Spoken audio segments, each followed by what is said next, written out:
Hey boys, it's HarmNone. Today we're going to be going over my picks for the 15 best vehicles for the snow in GTA Online. As I'm sure you guys have noticed, if you've played GTA, the snow was actually added back this week, so I decided it was probably going to be a good idea to make a video talking about the best vehicles to drive around in the snow effectively.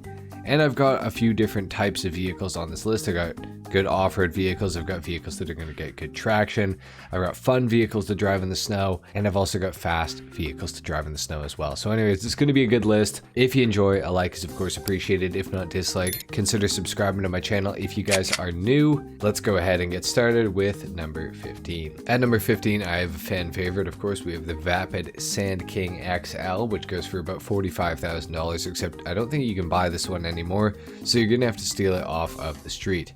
This thing has a lot of ground clearance, as I'm sure everybody is well aware, and that is going to help out with the deeper snowy conditions. Although you won't find these very often, it is kind of nice, and it is of course all-wheel drive, meaning that it's going to get a pretty good launch on the snow as well as maintain control in pretty much any terrain. This thing's going to be good on-road, it's going to be good off-road. It's not the fastest vehicle ever, but it certainly is a pretty fun one to take when you do go off-roading, and it is pretty effective in the snow, like I said. So overall, I mean, for a budget option, this is going to be great for everybody, and I would definitely recommend picking up a Sand King XL if you somehow don't have one already. And of course, you can get these special ones that spawn in at the Harmony or Sandy Shores Los Santos Customs, and they'll spawn in like blue or yellow, and they look really cool, and they have some customization on them to begin with. So if you're interested, you can go there and find those. If not, of course, just go out to Sandy Shores and you will find a Sand King XL or SWB very easily. At number 14, I figured I would add a drift car onto the list. So we have the Ubermacht Cypher with drift tuning. This is going to go for $1,162,500 if you got the trade price. If not, it's going to run you $1,550,000. I find that the Cypher is pretty good in the snow when it comes to drifting and just generally drifting anyways. But in the snow, I did find that it was kind of better than a lot of the other drift cars that I had tested. It does seem to get a little bit more traction in my opinion, but it could just be a placebo effect. But overall, the Cypher is an awesome car. Regardless of if there's snow or not, you should definitely have a drift-tuned Cypher, I think. And for the money that it costs you, it's really not too bad, especially if you have the trade price. It's also a Tuners DLC vehicle, so you can use it in the Tuners subcategory for racing, and it has an absolute ton of customization because it is a Tuners DLC vehicle, of course, so there's lots and lots that you can do to the vehicle to make it unique and make it your own. The Cypher's pretty fast, it drifts really nicely, you can get some good angle with it. Overall, it is a very good car. Generally, and with drift tuning, it's also a lot of fun. At number 13, I picked the Osla XA21 for $2,375,000 as a good supercar option for the snow because this thing is all-wheel drive, so it does get a pretty decent launch.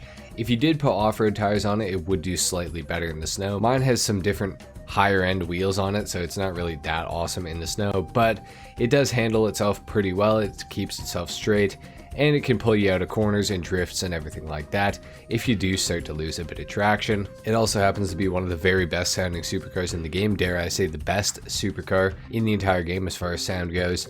It's all-wheel drive, it has an active rear spoiler with some good customization, and it was recently added back onto the websites, and it does have a missile lock-on jammer available for it now through the Imani Tech vehicle workshop within the agency, so that's pretty cool. The XA21 is an awesome vehicle, and I definitely do recommend it, and I think it's going to be pretty good in the snow for most of you. At number 12, we got the Canis Free Crawler, a pretty underrated vehicle. It goes for $597,000.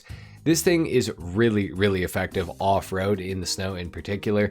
It handles super well, and it kind of feels a lot like a rally car because the rear end is a little bit prone to oversteer, I would say, but it's not an unmanageable amount of oversteer either. It also has really soft suspension, so it bounces like crazy off-road and everything like that, which is really nice. But on-road or off-road, this thing is super effective in the snow, and it's actually really underrated. I feel like nobody ever talks about the Free Crawler in general, and honestly, it is a pretty awesome vehicle, both off-road and on-road, and in the snow or not in the snow. I definitely think this is one you should pick up, and for under 600k, like, you really cannot go wrong with the Free Crawler. It's got a little bit of customization as well.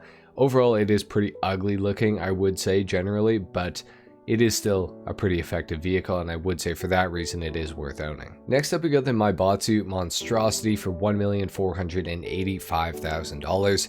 This thing's awesome, and I had it on my list last year that I made for the best vehicles for the snow, and I think a lot of people really enjoyed it, so I figured I would add it to this list as well. This thing is Imani Tech capable, at least you can put the missile lock-on jammer on it, and I do believe you can also put the oil slick mines on it, but it doesn't get access to the armor plating abilities that some of the other Imani Tech cars do. But regardless of that, it's not what this list is about. It is really, really good off-road and good on-road. It has a super tight turning circle, and it is relatively lightweight, but somehow it also feels kind of heavier in the snow as well, so you're going to get pretty good traction with this thing, whether it's off the line or whether it's going through the corners. It is also all-wheel drive, of course, so that is going to help out as well. It's super small as well, so if you get into trouble, there's a lower chance you're going to hit something with the Monstrosity because it is just simply such a small vehicle that you're probably going to be able to navigate out of most situations where you could get yourself into trouble. It's also got a lot of customization. I think it's a pretty fantastic car. It's definitely one of my preferred off-roaders in the game, and in the snow it is just absolutely fantastic, so I would definitely recommend picking one of these up if you don't have one already. At number 10, we got the Lampadati Tropos Rally for $816,000. With the new DLC, they actually added some livery options to the Tropos Rally, which is pretty cool.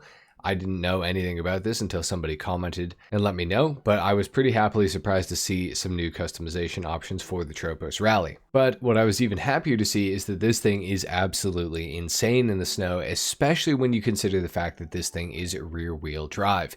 It is not all-wheel drive, which is kind of shocking based on how this thing actually handles the snow. It is super effective.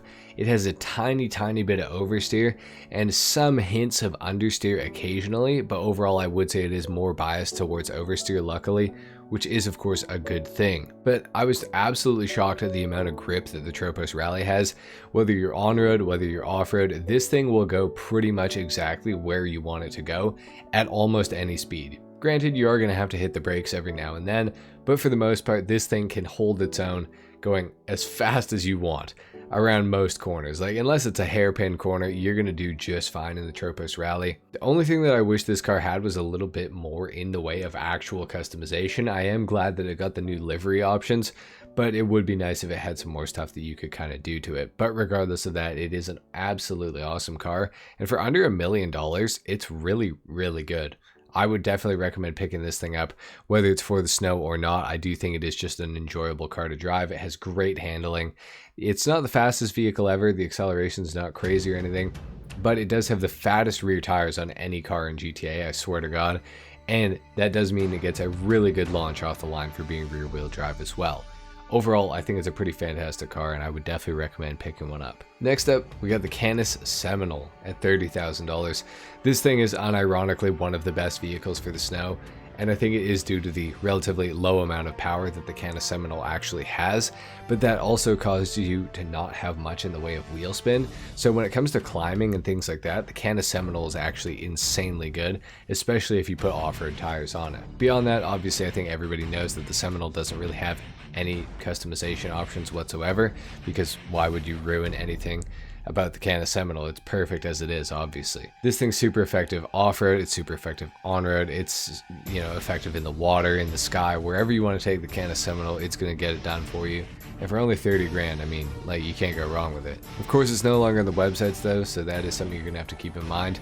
It is only available by taking one, and obviously I think a lot of you will know the rule at this point is that you cannot take it from somebody who, you know, is driving one. If you're going to borrow a Canis Seminole, you better find that thing on the street, because you don't want to deprive somebody of, you know, God's creation, right? So we just avoid that at all costs. But yeah, the Seminole, absolutely incredible in the snow. You should definitely pick one up. And number 8, we've got the Vapid Trophy Truck for $550,000, and I was absolutely shocked. I shouldn't say shocked actually, because I kind of expected it to be really good in the snow, but it is insanely good in the snow. It is all-wheel drive, so that obviously helps, but it is also relatively lightweight, and it does have kind of skinny tires, which I do think helps with the snow in GTA quite a bit. But this thing made quick work of the off-road section on the north side of the Alamo Sea. I was really shocked as to how good this thing was. It's actually insanely good.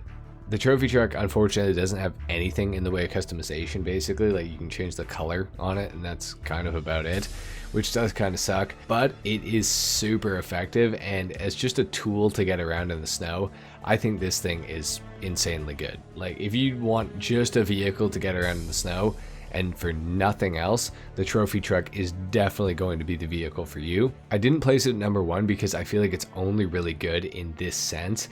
It's good off-road too when it's not snowing, don't get me wrong, but beyond that, like, the trophy truck's not just, it's just not anything like super special. But in the snow, this thing is like absolutely insane. It is super, super good. I was very impressed with it, and I would recommend trying this one out if you guys haven't before. It's just an awesome vehicle. It's an awesome vehicle for the snow. So yeah, give it a shot for sure. And number 7, we have the Canis Castigator for $1,650,000. This is regarded as the fastest SUV in GTA Online, short of the HSW Pfister Astron Custom. But even this thing is almost as fast as that, which is crazy to think about. And for under 1.7 mil, not bad. It's also very small, and it is all-wheel drive, so that's, you know, going to be great for the snow, similar to the Monstrosity for sure. It does have a bit less traction than the Monstrosity, I would say, but it is a lot faster, and you can definitely make do with the Canis Castigator. It's pretty damn good in the snow for being in the SUVs category. It doesn't get the off-road category like bonus for traction and everything like that when it comes to off-roading, which I think snow is considered off-roading in GTA, but the Castigator is still super, super great. This is one that I definitely recommend, and if you already have one, I would definitely bust it out in the snow and give it a shot, because I had a lot of fun when I went to record this video, and I think the Castigator is just generally an awesome vehicle. It's got some good customization, the performance is awesome, especially when the snow goes away too. This is the fastest SUV in the game, like I said, so it's crazy good for SUV category races, or just, you know, moving around in free mode and everything like that.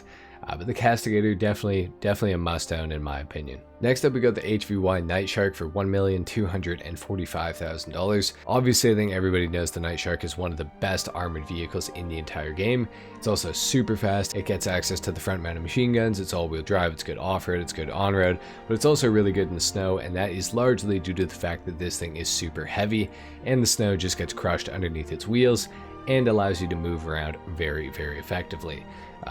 Basically no drama with the Night Shark in the snow. It's going to go exactly where you want it to, when you want it to, and not give you any trouble whatsoever.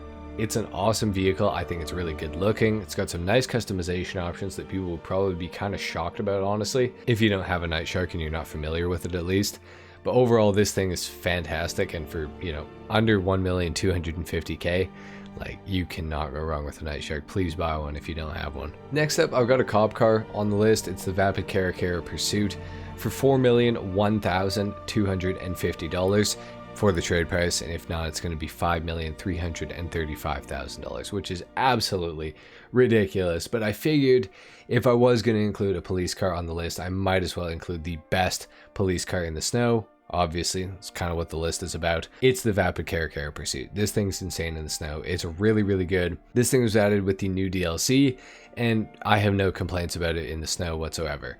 It does kind of suck because it is a lot slower than the Vapid Carrera 4x4, which has existed in GTA Online for quite some time now. That thing goes for $875,000, so if the police car is kind of out of your budget, or you don't want to give in to Rockstar and give them a bunch of extra money for a worse version of the Carrera 4x4, you can of course just buy the Carrera 4x4 and pretend that that was on the list here instead of the Pursuit. But if you do want a cop car that's really good in the snow, the Pursuit is absolutely awesome. It is all-wheel drive, of course. It gets a pretty good launch. It has good ground clearance, and it's going to be good on-road or off-road. And of course, it does have the lights and sirens, which can get NPCs to get out of your way and pull over to the side of the road. It's a pretty cool vehicle. I definitely do recommend it if you got a lot of extra money. If you don't have a ton of extra money though, I would say probably don't buy one. At number 4, we got the Declasse Draugr for $1,402,500 if you got the trade price. If you don't, it's going to be $1,870,000. This is regarded as the best or second best off-road class vehicle in GTA Online for racing, and it's just as good at racing as it is in the snow. This thing's super effective. It is all-wheel drive. It gets good ground clearance. The acceleration is lightning fast on the Drogger. It's crazy good. It also gets insane handling off-road and on-road, and in the snow, it's fantastic. It will go exactly where you want it to go. Despite being a little bit on the lighter side, I feel like the Drogger actually does a really good job, and a pretty impressive job in the snow, honestly, because I feel like vehicles that are so light like the Drogger shouldn't do that well in the snow, but it seems to anyways, so that's awesome. High praise for the Drogger, of course. Unfortunately, not a whole lot in the way of customization for the Drogger. There's a few things you can do. Granted, they aren't very big difference-wise. They don't really do a whole lot in terms of the overall look of this thing. No matter what, it's going to look like kind of a side-by-side off-road dune buggy thing. That's all you can do with the Drogger. But that's all it needs to be anyways, because it's just an awesome vehicle and you should definitely own one of these anyways. At number 3, we got the Canis Terminus for $1,877,500. This thing is the only other vehicle that can hold a candle to the Declasse Drogger in the off-road category. The only thing is, and the reason that the Terminus is ahead of the Drogger is because this thing has a Monty Tech, so you can put the missile lock-on jammer on it. You can also put armor plating on it and an oil slick proximity mine dropper, which is just kind of an added bonus. And it's only $7,500 more than the Drogger if you don't have the trade price for it. So it's really, you're getting a lot more value with the Terminus in general, to be honest.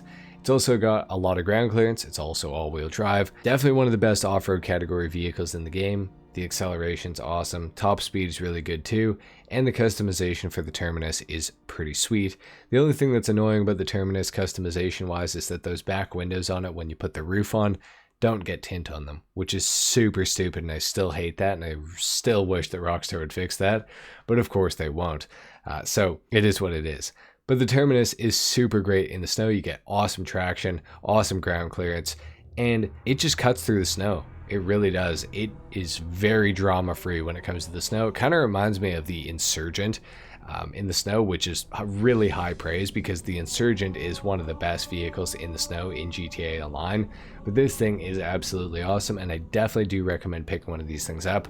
Plus, it's got that Amani Tech stuff, so you're going to stay safe if you are doing some driving around in a public session in the snow. And regardless of the snow or not, the Terminus is a fantastic vehicle and you probably should own one. At number 2, we got the HVY Insurgent Pickup Custom. For $1,997,500 all in, you're going to need to pick up the Insurgent Pickup, and then you're going to need to take it to an MOC or Avenger Vehicle Workshop and upgrade it into the custom variant. And that way you can actually upgrade it with engine upgrades, turbo transmission, as well as a plethora of other customization options, which is really sweet. Like I mentioned when I was talking about the Terminus, the Insurgent is one of the best vehicles for the snow in GTA Online, but this year I decided to put the HVY Insurgent Pickup Custom on the list as opposed to the regular HVY Insurgent. And the reason that I did that is because the Pickup Custom gets a little bit more armor, it's also a little bit faster than the regular Insurgent, and it gets the gun on the top, and you can put a proximity mine dropper on it as well, which is just kind of an added bonus. Plus you can seat 3 more players in a Pickup Custom in comparison to the regular Insurgent, which is pretty cool. It does come at a cost premium. The regular Insurgent is like 600k to like 900k, which is a pretty fair price all things considered, but the Pickup Custom is just generally a better version of the regular Insurgent. Granted, it does have a little bit more weight on the top of it, so it is a little bit top heavy, but in the snow, this thing has so much weight that it's just not going to matter. You can go wherever you want in an Insurgent Pickup Custom in the snow, and pretty much nothing will stop you. This thing is insanely effective, and you really cannot beat it unless it's the vehicle at number 1. And the vehicle at number 1 is of course the Declasse Yosemite 1500 for $1,205,000. Out of all the vehicles that I drove for this video, I was most impressed with the Declasse Yosemite 1500. This thing does have really skinny tires, and I think that makes the difference in comparison to some of the other cars that we've talked about on the list, whether it's the Canis Terminus, the Drogger, the Castigator, the Seminole, the Tropos Rally, whatever it may be. The Yosemite 1500 is insanely good. It's all-wheel drive, and it is based off of the Chevrolet Silverado from the early 2000s or very late 90s. But this thing is insanely good in the snow. I couldn't believe it. It was like a rally car in the snow, it felt like. It was great on-road, it was great off-road, and it was fast as hell doing either of them. It was really, really good. It got insane traction the entire time as well. I couldn't like spin this thing out. I really couldn't. Like it was insanely impressive. It went around every single corner as fast as I wanted to, and it didn't give me any sort of trouble doing it. It was very responsive. It had great handling, great acceleration. The top speed on this thing is also pretty good, and it's very good off-road. It doesn't have the most ground clearance, especially in comparison to things like the Draugr, for example, or the Sand King XL, but it has enough where you're not really going to run into any sort of trouble. This thing is absolutely insanely awesome. And unfortunately, it doesn't have that much in the way of customization. It doesn't have a Monty tech. It doesn't have some of these fancy features that some of the other vehicles that we've gone over on this list have. But what it does have is just an innate ability in the snow. I don't know how to explain it. It is just insanely good. I would definitely recommend picking up the Yosemite 1500. It is an awesome vehicle. Anyway, guys, there you have it. That has been my picks for the 15 best vehicles for the snow in GTA Online. Let me know if you think I missed anything in the comment section down below. If you made it to the end of the video, comment a 7. Leave a like if you enjoyed, dislike if you didn't. Consider subscribing if you're new. With that being said, I'll see you guys in the next one. Until then, take care. Peace.